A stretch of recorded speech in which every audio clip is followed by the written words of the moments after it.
My name is Helen Scott, 32 years old, a freelance photographer who pays her own way. My parents, though, always want a piece of my success. At my father's birthday party, they pulled me aside. "We need $139,000 for our new business," my father said, his voice heavy like I had no choice. I sighed. "No," sharp and clear. His face hardened. My mother's lips curled into a smug smile that set my nerves on edge. An hour later, I caught my father by my work gripping my 4,500 laptop loaded with client projects I couldn't lose. "Oh, sorry," he said, smirking as he let it slip into the koi pond in the yard. Water swallowed it, the screen going black. "It's just an accident." My mother chimed in, her tone fake, her eyes cold. The party kept buzzing, nobody noticing. My chest tightened, but I didn't scream or plead. I stared at the soaked laptop my work drowned and felt a switch flip. Not rage, but a calm, focused plan forming. They thought they could destroy what I built and walk away. They were dead wrong. That night in my room, I didn't cry or call anyone. I opened my backup files and started plotting. They'd soon learn that every accident comes with a price. Do you believe a family could really go this far? Share your thoughts in the comments. I want to know what you do in my place. The morning after the party, I woke with a knot in my chest. That drowned laptop was my lifeline. I dragged it from my bag, plugged it into charger, and held my breath. Nothing.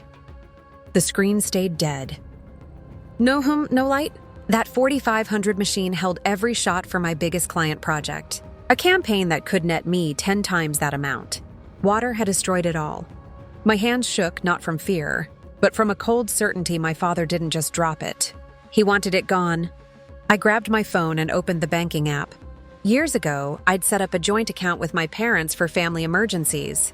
My money, not theirs. They dipped into it before, always with excuses. Not anymore. I froze their access with a few taps, my pulse steady. Then I logged into our shared cloud service where I stored project backups. They'd used it for their own files, leeching off my work. I revoked their permissions, locking them out for good. If they thought they could ruin my career and still touch my resources, they were in for a shock. By noon, my phone pinged with a text from Susan Blake, my old colleague from a photography studio. "Helen, your dad's emailing investors claiming you're his business partner," she wrote. My stomach twisted.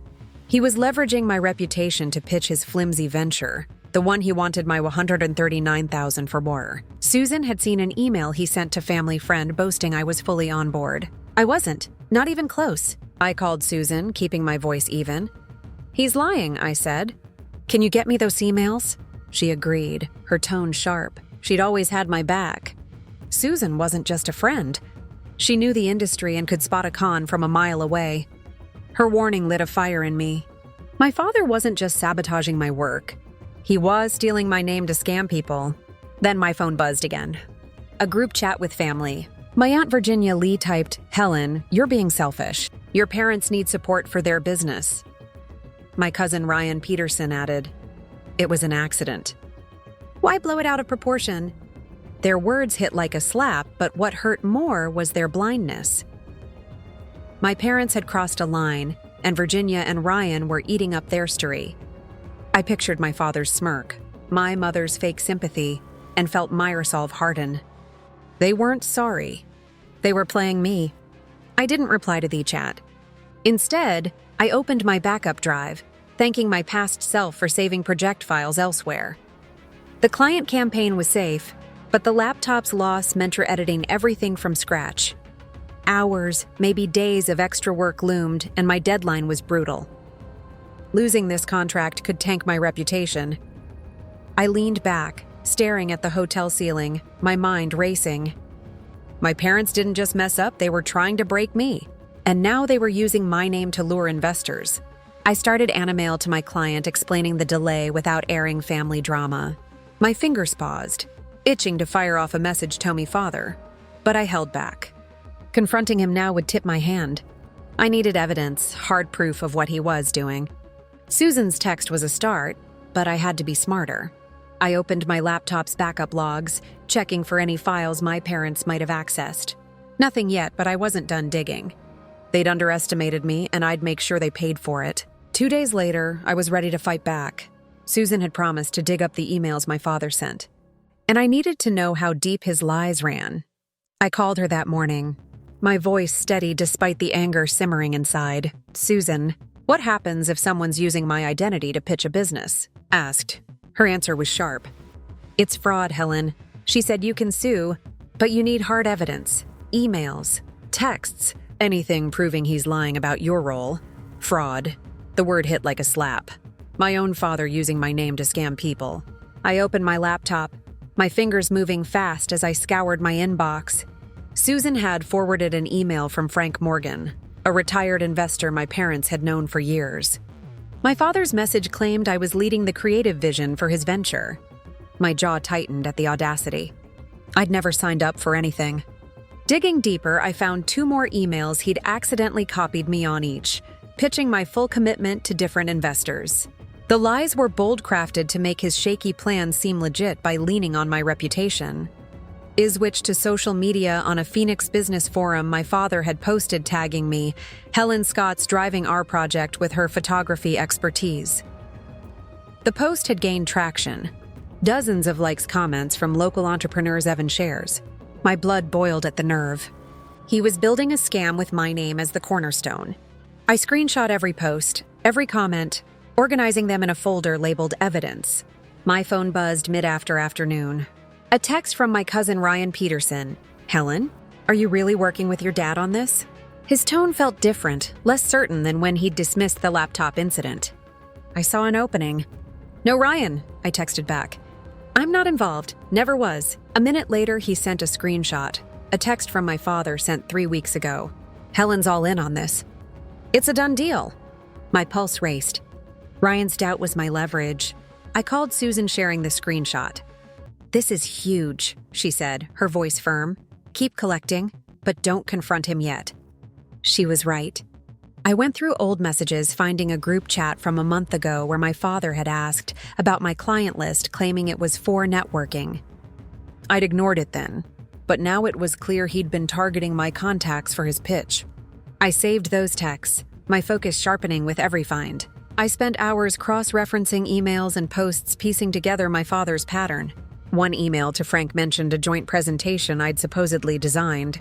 Another post claimed I'd secured a major client for his venture. Each lie piled on, but so did my resolve. I added every scrap-tomey folder, 18 screenshots, 4 emails, and Ryan's text by nightfall. It wasn't enough for a lawsuit yet, but it was a solid start. The next morning, I took my first step. With a folder brimming with evidence of my father's lies, I was ready to shut down his scam. I opened my laptop and crafted an email to Frank Morgan, the investor he'd targeted with false claims about my involvement.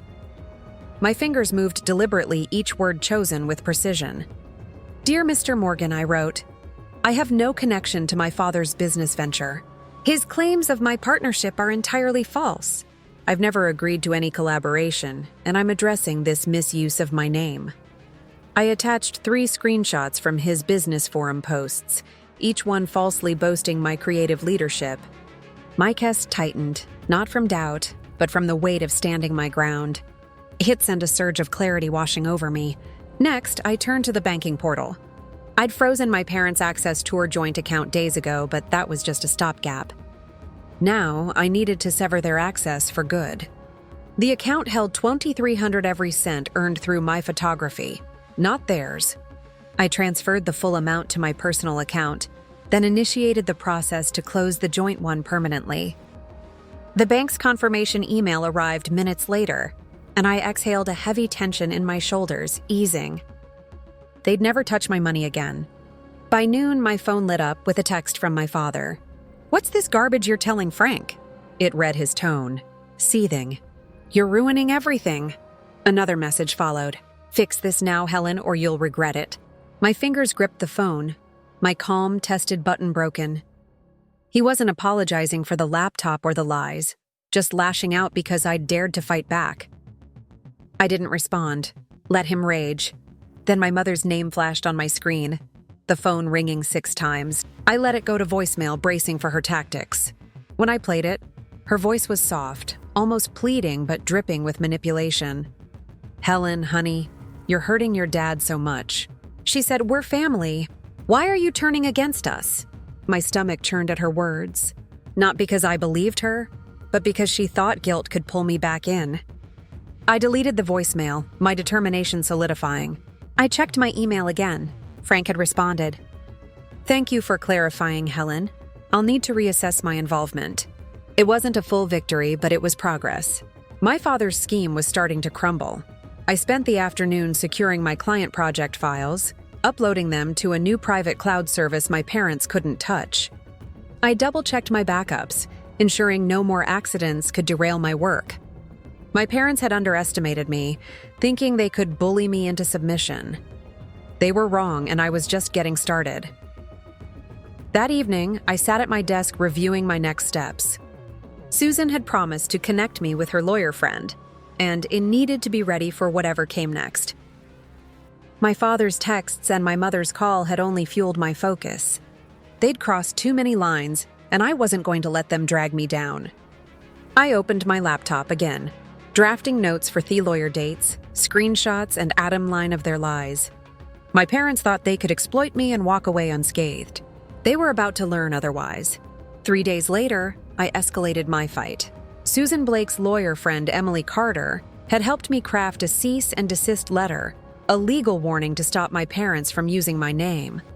I sat at my kitchen table reviewing the document one last time. It was concise but firm. Cease all use of Helen Scott's name in connection with your business ventures. Evidence of false claims is attached. The dossier, 20 screenshots, 5 emails, and Ryan's text was ready. I sent copies to my father, my mother, and Frank Morgan. My fingers steady despite the knot of nerves in my gut. This wasn't just a letter. It was a line in the sand. By mid-afternoon, my phone lit up with a notification.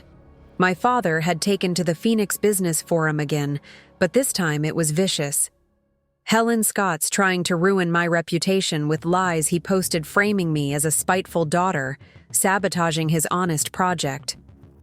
The post had 15 likes and a string of comments. Some called me ungrateful, others questioned my professionalism. My breath hitched a surge of anger mixing with disbelief. He wasn't just dodging accountability.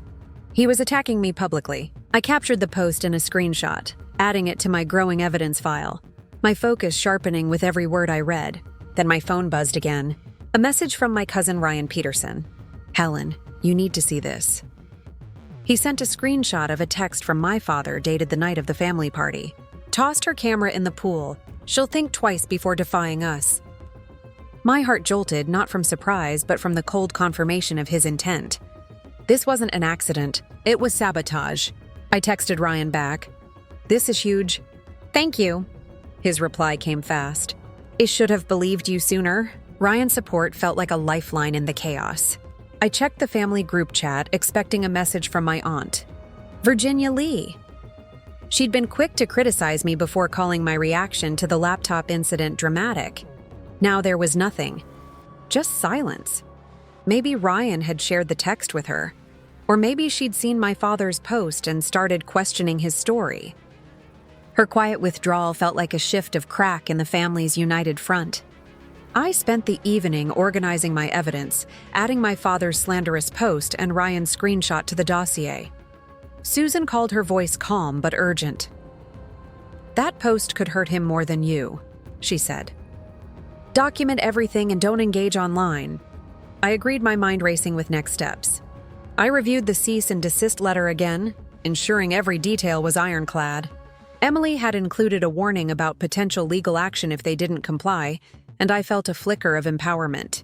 My parents had underestimated me, but I was done letting them control the narrative. I opened my laptop, pulling up my client contracts to double-check their security. My photography business was my lifeline, and I couldn't risk another accident.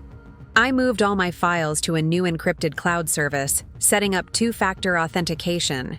Every step felt like reclaiming a piece of myself. My father's lies and my mother's silence had pushed me to this point, but I wasn't backing down.